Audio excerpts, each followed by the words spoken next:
O, dahil ang grapes rin guys sa Tacloban, tag 130 ang tungas kilo.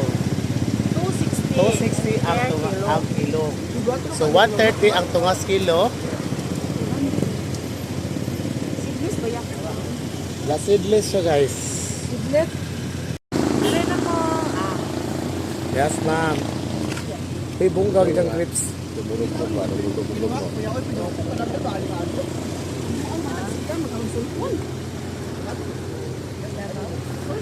Bro, first time ako kitang ingani kadaghan na.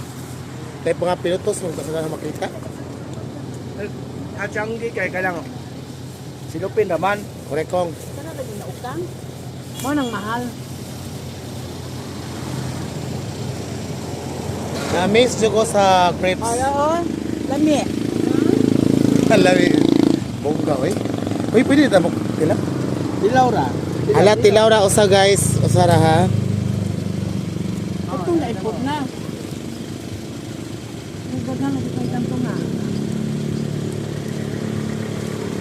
Uy, magpalit ko. Okay, grapes 130. Asa rin gikan? Davao? Hala, kanay sa ilang grapes. Uy. 130 ra guys. Uy, kadaghan ba? Uy.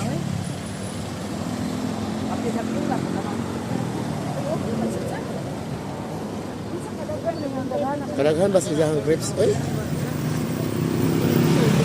Okay guys, naata karon sa Tacloban. Kaya dadahang grapes. Dadahang grapes sa Davao? Asa gikan? Sa Sibor ni. Asa Cebu eh? Saan galing ni kuya?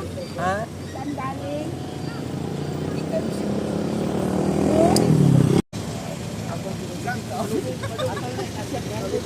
Kakha guys. Kain, hindi ko naman pakatinan.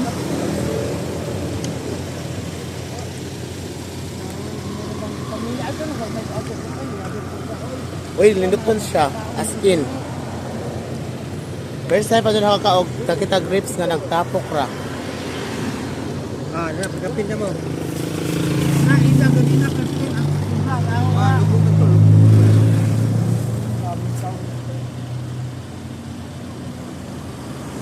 daw patango na pwede daw kasi palit na ane.